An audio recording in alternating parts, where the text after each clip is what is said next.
Matius pasal yang ke-12 ayat 25 sampai ayat yang ke-27 firman Tuhan.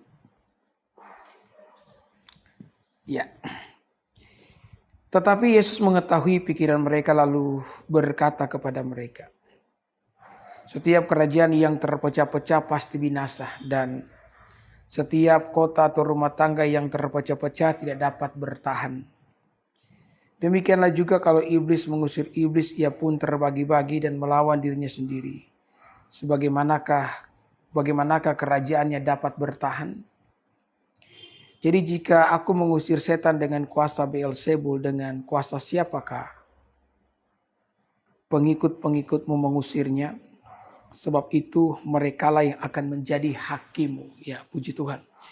Saudara-saudara yang diberkati oleh Tuhan, jadi saya akan melanjutkan ya perenungan kita mengenai pembacaan kita di hari kemarin. Ya, hari Minggu saya sudah mulai dengan membacakan ayat yang baru di dalam perenungan firman Tuhan. Jadi ketika Bapak Ibu ya, Yesus itu dituding menggunakan kuasa Beelzebul atau kuasa penghulu setan, ya. Ketika Yesus mengusir setan yang merasuki seseorang, jadi ada orang yang dirasuki roh jahat sehingga menyebabkan orang tersebut menjadi buta dan bisu. Ketika Yesus mengusir roh jahat tersebut, maka orang yang buta, orang yang bisu tersebut langsung bisa melihat dan bisa bercakap-cakap. Tentu saja ini merupakan sebuah peristiwa yang luar biasa. Peristiwa yang sangat dahsyat saudara-saudara, sehingga orang-orang terheran-heran dengan semua perbuatan yang Yesus lakukan. Kemudian Bapak Ibu yang diberkati oleh Tuhan, ahli Farisi yang tidak bisa menerima kenyataan. Kenapa saya bilang tidak bisa menerima kenyataan? Karena mereka tidak bisa percaya kalau Yesus itu datang dari Allah. Ya, sebagaimana dengan orang-orang yang ada juga di zaman sekarang tidak percaya kalau Yesus itu datang dari Allah, yang membuktikan bahwa Yesus adalah anak Allah, yang menunjukkan bahwa dia adalah Allah. Maka mereka menuduh Yesus mengusir setan dengan kuasa Beelzebul atau penghulu setan. Kemudian Yesus pun menjawab tudingan tersebut dengan berkata bahwa kerajaan yang terpecah-pecah tidak akan bertahan. Ya. Jadi kalau Yesus mengusir setan dengan kuasa Beelzebul, itu berarti di dalam kerajaan setan itu terpecah-pecah, dan kerajaan yang terpecah-pecah tidak akan bertahan. Jadi kalau Yesus mengusir setan dengan kuasa Beelzebul, maka pengikut mengusirnya dengan kuasa apa? Kata Yesus. Ya. Jadi saudara-saudara, dari apa yang Yesus sampaikan ini kita belajar satu hal, bahwa yang namanya perpecahan itu akan membawa yang namanya kehancuran. Ya. Saya menyinggung ya tadi malam atau kemarin malam bahwa ketika Belanda menguasai Nusantara, ya, Belanda bisa menaklukkan Nusantara. Kenapa? Karena Belanda menggunakan satu politik yang disebut sebagai politik adu domba. Dan ini benar-benar sangat efektif. Ketika terjadi perpecahan di Nusantara itu sendiri akibat dari politik yang dilakukan oleh tentara Belanda, maka dengan mudah Belanda dapat menguasai Nusantara. Maka saudara-saudara, kita belajar bahwa sekuat apapun sebuah ikatan, jika di sana ada yang namanya perpecahan, maka kehancuran pun dapat terjadi. Ya, itulah sebabnya penting bagi kita saudara-saudara untuk menjaga yang namanya persatuan. Ya, khususnya persatuan kita dengan Tuhan atau hubungan kita dengan Allah perlu kita jaga baik. Kenapa? Kan hubungan kita dengan Allah itu akan mempengaruhi hubungan kita dengan sesama. Bahkan akan sangat mempengaruhi kehidupan saya dan saudara. Kalau kehidupan atau hubungan kita dengan Tuhan itu baik-baik saja, kita intim, erat dengan Allah, maka kehidupan kita pun akan ikut terpelihara. Tetapi sebaliknya, kalau hubungan kita dengan Allah itu menjadi rusak, maka itu akan mempengaruhi kehidupan kita, mempengaruhi hubungan kita dengan sesama, akan ikut menjadi rusak. Kalau kita memperhatikan apa yang terjadi dengan Adam dan Hawa ya di Taman Eden. Ketika Adam ya memiliki hubungan dengan Allah itu rusak, hubungan Adam dengan Allah itu rusak. Kenapa? Karena saudara-saudara, Adam memakan buah terlarang yang dilarang oleh oleh Allah. Jadi kan ada orang bilang, Pak Pendeta, kalau Tuhan itu Maha Kasih, Maha Kuasa, kenapa Tuhan sih mengizinkan ular masuk ke Taman Eden kemudian mencobai Adam dan Hawa sehingga mereka jatuh ke dalam dosa. Nah, Allah mengizinkan ular masuk ke dalam Taman Eden untuk menunjukkan keadilannya. Keadilan apa, Pendeta? Allah memberikan kepada manusia kan kehendak bebas. Kehendak bebas untuk memilih. Nah, ini akan disebut kehendak bebas untuk memilih kalau di sana ada pilihan. Betul ya? Kalau tidak ada pilihan maka kehendak bebas tidak ada gunanya. Allah memberikan perintah kepada Adam dan Hawa, dan kalau bayangkan kalau perintah Allah adalah satu-satunya opsi yang dimiliki oleh Adam dan Hawa, maka itu bukan kehendak bebas namanya. Maka ketika Allah telah memberikan perintah, maka Allah pun mengizinkan setan masuk menggodai Adam dengan perintah mereka. Allah berkata makan buah mati, setan berkata makan buah kamu akan jadi sama seperti Allah. Maka di sana kemudian ada dua opsi, tidak lagi satu. Maka dalam keadaan dua opsi tersebut, perintah Allah atau perintah setan, maka kehendak bebas dapat digunakan. Jadi kita tidak bisa lagi menuding Allah itu tidak baik ya. Justru hal tersebut menunjukkan kebaikannya. Karena ketika dia menciptakan manusia, dia menciptakan kita dengan kehendak bebas. Dan di sana dia memberikan kepada kita pilihan.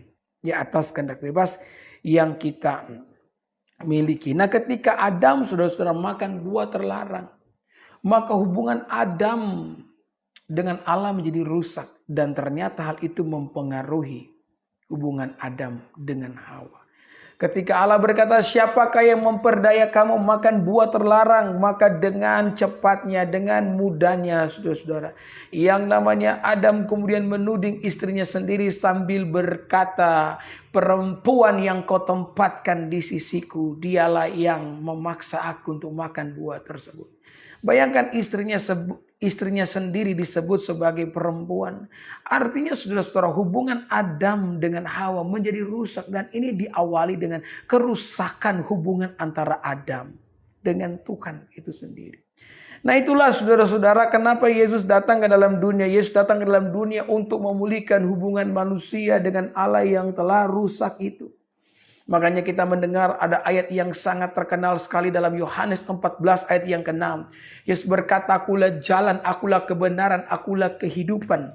Ya, barang siapa ingin datang kepada Bapa harus melalui aku. Karena Yesus membawa pelayanan pendamaian ini. Ketika Yesus mengatakan akulah jalan, bukan cuma sekedar jalan dan bukan tujuan. Ya. Kan ada orang mengatakan demikian, pendeta Yesus cuma sekedar jalan, bukan tujuan. Salah besar. Ketika Yesus mengatakan akulah jalan, kebenaran, dan hidup. Yesus sementara mengatakan bahwa ya manusia hanya dapat datang kepada Allah melalui Dia. Dan Allah hanya dapat melawat manusia melalui Yesus.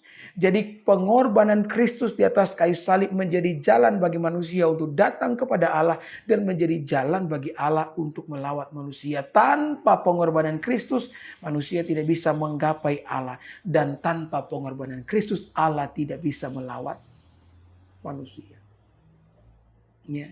Itu arti dari akulah jalan kebenaran. Jadi Yesus bukan cuma sekedar jalan dan bukan tujuan. Tanpa Yesus, tanpa pengorbanan Kristus, Allah tidak bisa melawat manusia. Kenapa? Karena manusia telah merusaki hubungan itu dengan Allah ketika manusia jatuh di dalam dosa. Ya, saya kemarin malam memberikan kesaksian filosofi tentang salib. Ya, saudara, salib itu kan ada dua kayu, vertikal dan horizontal, ya. Jadi ada kayu vertikal, ada kayu horizontal. Ya, ini begini ya, melambangkan salib. Ya. Jadi kayu vertikal ini adalah hubungan kita dengan Tuhan. Ya. Sementara kayu yang horizontal ini melambangkan hubungan kita dengan sesama. Jadi kalau kayu yang vertikal ini rusak, hancur, menyisakan kayu yang horizontal. Di dalam matematika kayu horizontal ini lambang dari pengurangan. Betul enggak? Ya. Itulah sebabnya kenapa kita akan mengalami pengurangan demi pengurangan ketika hubungan kita dengan Tuhan rusak. Itu akan menyebabkan ya saudara-saudara hubungan kita dengan sesama akan menjadi rusak. Di dalam keluarga akan ada yang namanya broken home. Bahkan kehidupan kita sendiri akan mengalami pengurangan lepas pengurangan dari waktu ke waktu. Kita akan kehilangan damai sejahtera. Kita akan kehilangan yang namanya sukacita. Ya. Kemudian pada akhirnya akan berujung kepada sebuah kebinasaan. Ya. Maka Yesus datang ke dalam dunia untuk memulihkan hubungan itu, hubungan manusia dengan Allah. Maka kayu vertikal, vertikal itu dibangun. Maka ya dipasangkan kepada kayu yang horizontal. Maka dari pengurangan menjadi penjumlahan. Amin. Itulah sebabnya saudara, salib ini mengubah yang namanya kutuk menjadi berkat dalam kehidupan saya dan saudara. Ya. Dulu mana ada orang yang mau pakai kalung salib, karena kalung salib itu lambang daripada sebuah kutukan. Alkitab mengatakan terkutuklah orang yang digantung di kayu salib. Yesus mengalami kutuk akibat dosa manusia. Tetapi salib yang terkutuk itu berubah menjadi lambang kasih karunia. Kapan? Ketika darah Yesus ditumpahkan di atas kayu salib tersebut. Nah, hidupmu mungkin penuh dengan kutukan. Tidak bisa dibilang sebuah kehidupan yang kau merasakan itu sendiri.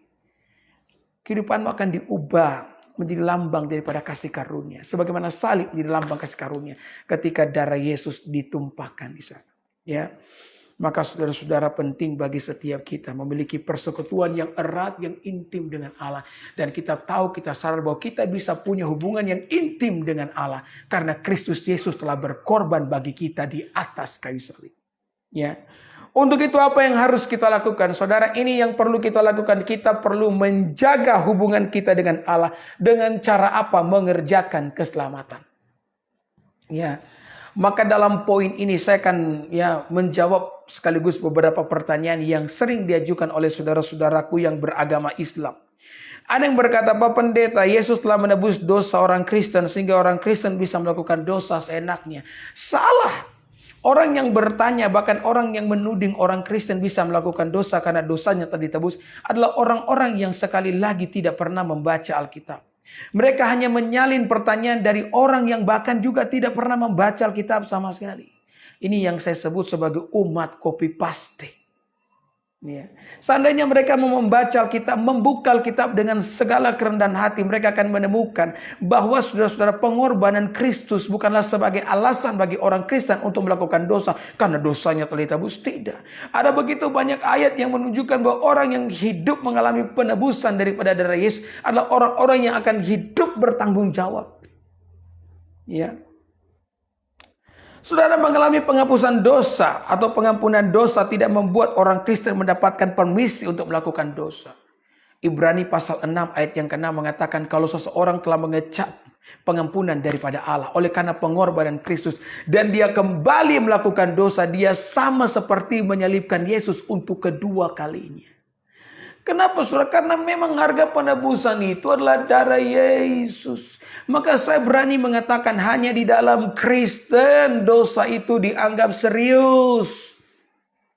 Ya, saya berani mengatakan demikian. Hanya dalam Kristen dosa itu dianggap serius. Kenapa? Karena penebusan dosa itu menggunakan kata Alkitab, menggunakan darah yang mahal. Rasul Petrus mengatakan kamu telah ditebus bukan dengan barang yang fana, bukan dengan emas dan perak.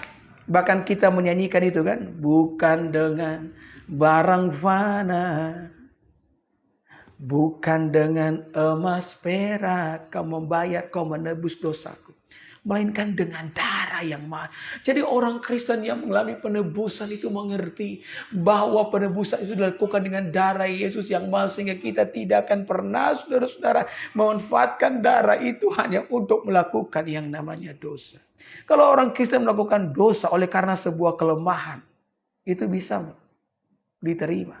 Ya. Tetapi kalau melakukan dosa hanya karena untuk memanfaatkan darah Yesus, maka tidak ada orang Kristen yang model seperti itu. Ada, amin. Bahkan ada kecaman dari Rasul Paulus mengatakan, Rasul Petrus ya. Kita lihat dulu ini ayat. Ayat ini perlu saya bacakan ya. Untuk membungkam mulut-mulut dari mereka-mereka yang sebenarnya tidak tahu. Yang hanya bertanya berdasarkan pertanyaan copy paste dari orang lain. Ya kan? Tapi tidak apa-apa lah saudara ya. Ini kan juga akan membantu orang Kristen semakin memahami firman Tuhan. Orang Kristen itu kalau ditanya-tanya itu sama seperti palu yang memukul kepala paku. Semakin dipaku semakin tertancap. 2 Petrus pasal yang kedua ayat yang ke-20 sampai ayat yang ke-22. Saya bacakan ya. Firman Tuhan. Sebab Jika mereka oleh pengenalan mereka akan Tuhan dan Juru Selamat kita, Yesus Kristus, telah melepaskan diri dari kecemaran-kecemaran duniawi, tetapi terlibat lagi di dalamnya.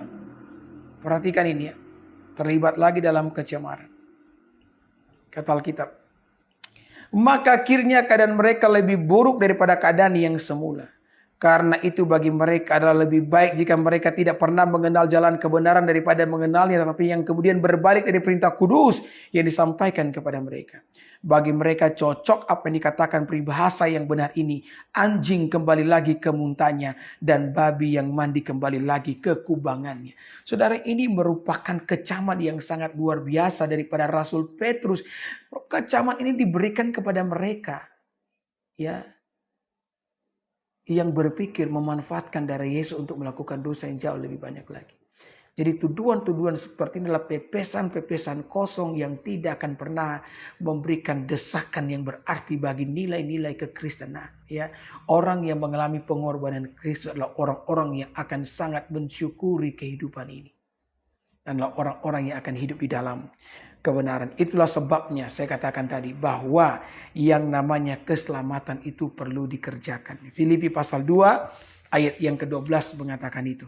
Keselamatan perlu dikerjakan di dalam menjaga hubungan kita dengan Allah. Kemudian mungkin engkau bertanya, Pak Pendeta, dengan cara apa kami menjaga hubungan dengan Allah? Atau dengan cara apa kami mengerjakan keselamatan itu? Kita menjaga atau mengerjakan keselamatan ya dengan cara bersekutu dengan Allah. Kita memiliki yang namanya persekutuan yang intim. Kita memiliki saat teduh, kita memiliki kehidupan doa. Ya.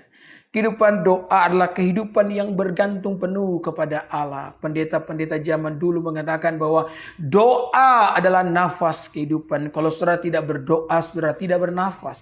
Kalau saudara tidak bernafas, maka saudara pasti mati. Ya. Coba lihat Yesus meninggalkan teladan yang sangat baik bagi setiap kita. Teladan apa yang Yesus berikan? Yesus itu memiliki persekutuan dengan Bapa. Dia berdoa kepada Bapa. Ada orang yang berkata kepada saya, Pak Pendeta, kalau Yesus itu Tuhan, kenapa Yesus berdoa kepada Bapa? Ya, saya kasih jawabannya ya. Kalau mungkin ada saudara-saudaraku yang beragama Islam yang ikut nimbrung dalam siaran langsung saya, dan engkau mungkin juga punya pertanyaan yang sama di dalam isi kepala saudara, ya. Engkau berkata, kenapa Yesus yang adalah Tuhan dia berdoa? Saya kasih jawabannya. Yang pertama, karena Yesus sudah punya persekutuan dengan Bapa sebelum dunia dijadikan. Jadi Yesus itu punya fellowship dengan Bapa, punya persekutuan dengan Bapa. Jadi ketika dia berdoa, dia sementara bersekutu, ya, dengan Bapa itu sendiri. Yang kedua, saudara-saudara, kenapa Yesus berdoa kepada Bapa? Untuk membedakan pribadi pertama dan pribadi kedua di dalam Tritunggal itu sendiri. Orang Kristen menyembah Tritunggal. Tritunggal bukan berarti tiga. Tritunggal tiga pribadi esa dalam hakikat, dan itu tidak bisa diotak-atik. Ya. Jadi dia berdoa kepada Bapa untuk kita mengerti, memahami bahwa ada pribadi pertama, ada pribadi kedua di dalam Tritunggal. Ya, pribadi pertama adalah Bapa, pribadi kedua adalah Anak, pribadi pertama bukan pribadi kedua bukan pribadi pertama, tetapi pribadi pertama adalah Allah, pribadi kedua adalah Allah, dan jangan lupa pribadi ketiga Roh Kudus juga adalah Allah.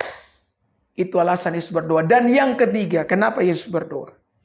Yesus berdoa dalam keterbatasannya sebagai manusia. Dalam keterbatasan kemanusiaannya, Yesus membutuhkan Allah Bapa. Jadi dia berdoa dalam kemanusiaannya, karena dalam keterbatasan kemanusiaannya dia membutuhkan Bapa. Kemudian saudara-saudari, dari jawaban yang ketiga ini orang kembali bertanya, kalau begitu Pak Pendeta, ketika Yesus melakukan mujizat, saya mau tanya, itu mujizat dari Bapa atau dari Yesus sendiri?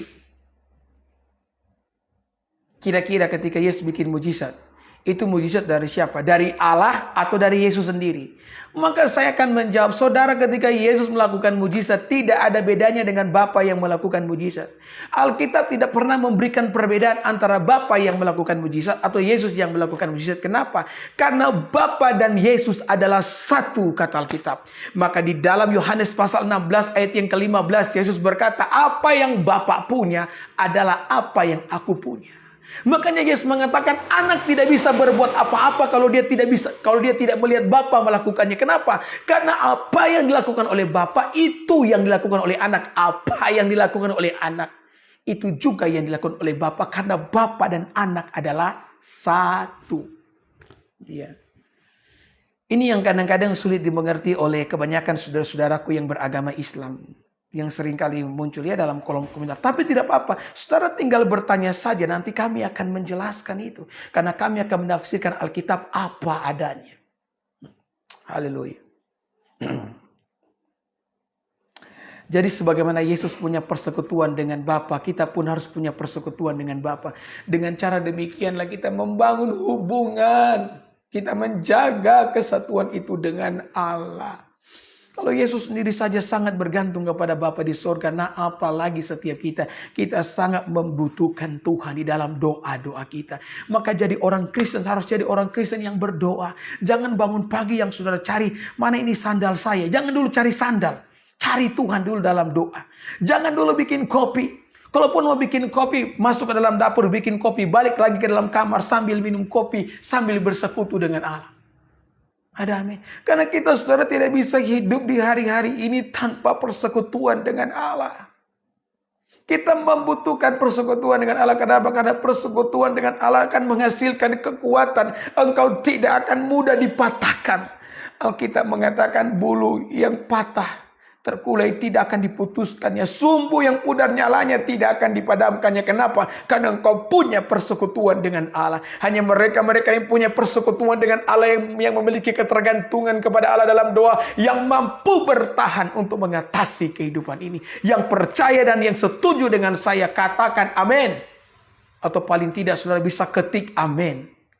Haleluya. Jangan jadi orang Kristen yang mengandalkan kekuatanmu sendiri. Patah, saudara patah. Saya jamin saudara patah kalau saudara mengandalkan kekuatan saudara sendiri. Karena Alkitab mengatakan terkutuklah orang yang mengandalkan kekuatannya sendiri. Tetapi diberkatilah orang yang mengandalkan Tuhan. Kalau Yesus dalam kemanusiaannya saja bergantung kepada Bapa, apalagi kita.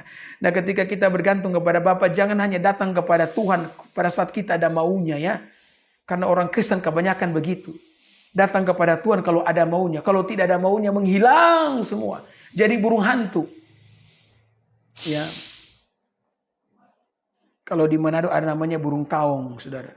Burung tahun namanya. Ini julukan buat orang Kristen yang 1 tahun 1 kali masuk gereja. Nanti tanggal 25 Desember baru masuk gereja. Ya, nanti ada pergumulan mau cari Tuhan. Saya berdoa nih. Biar pendengar-pendengar Rema hari ini menjadi jemaat-jemaat yang benar-benar membutuhkan Tuhan dalam segala hal. Yang benar-benar mencintai Tuhan, bukan hanya nanti ada kebutuhan. Tapi setiap saat mau bergantung kepada Tuhan. Haleluya. Ada amin saudara-saudara? Ada amin? Ya, puji Tuhan. Ya. Saudara, saya bawa satu ilustrasi ya. Sebenarnya saya masih punya satu hal lagi saya mau sampaikan. Tapi kita dibatasi oleh waktu. Saya tutup dengan satu ilustrasi saja ya. Jadi ada satu bapak nih. Bapak ini pengusaha, saudara. Dan usahanya mengalami kebangkrutan. Dia orang Kristen. Kemudian dia pun bertanya kepada pendetanya, kenapa saya ini mengalami kebangkrutan? Bukankah janji Tuhan untuk menyertai orang-orang yang percaya? Kemudian pendetanya ngomong. Pendetanya bilang, apakah kamu adalah orang yang beribadah? Ya, saya beribadah, pendeta. Pendeta tanya, kapan kamu beribadah? Setiap minggu saya ibadah. Pendeta bilang, kalau kamu ibadah cuma tiap minggu itu tidak cukup. Kamu harus bangun persekutuan dengan Tuhan. Setiap hari kamu bangun pagi dan sembahyang. Maka dia pun mulai melakukan kebiasaan itu. Bangun pagi, dia mulai kumpulkan istri dan anak-anaknya. Sama-sama mereka membangun persekutuan, membangun mesbah di hadapan Allah. Berdoa tiap pagi, saudara-saudara. Dia berdoa agar Tuhan menolong dia, memberkati dia. Ya, 1 minggu berlalu, 1 bulan berlalu, ya, 1 tahun pun berlalu, dan dia mendapati sama bahwa keadaannya sama dan tidak ada perubahan apapun, khususnya dalam bisnisnya. Sampai dia mulai mengalami sebuah keraguan, Tuhan, apakah saya akan terus berdoa? Saya sudah berdoa cukup lama dan engkau tidak pernah memulihkan keadaan ekonomi saya. Sampai kemudian di waktu pagi, dia bangun pagi, dia harus berdoa atau tidak. Karena dia pikir berdoa pun tidak ada perbedaan apapun yang terjadi. Tapi kemudian dia mengambil keputusan, dia bilang begini, Tuhan, sekalipun mungkin Tuhan tidak menjawab doa saya akan tetap menyembah-Mu. Dan kebiasaan menyembah Tuhan di pagi hari ini akan saya turunkan kepada anak-anak saya. Dan sudah tahu ketika dia mengambil keputusan itu, Tuhan itu terlalu baik, saudara. Tuhan menjawab doanya. Tuhan memulihkan keadaannya. Dia dapat telepon dari teman lama dan teman lama itu pegang 3 proyek dan 1 proyek dikasih ke dia, saudara. Tuhan pulihkan keadaan ekonominya. Saudara lihat, kita itu membutuhkan Tuhan. Kita perlu datang kepada Tuhan bukan hanya pada saat kita butuh dia. Tapi setiap saat, setiap waktu. Karena Tuhan adalah kebutuhan yang paling utama. Bukan tangan Tuhan yang paling utama. Tetapi pribadi Tuhan itu sendiri. Di dalam kehidupan setiap kita. Kalau saudara ingin kuat tetap kokoh dalam persekutuan dengan Allah. Jangan lupa menjadi orang-orang yang beribadah. Ya, besok pagi bangun sembahyang. Bangun persekutuanmu dengan Tuhan. Saya percaya ketika engkau punya kebiasaan itu, maka hidupmu diberkati oleh Tuhan. Amin.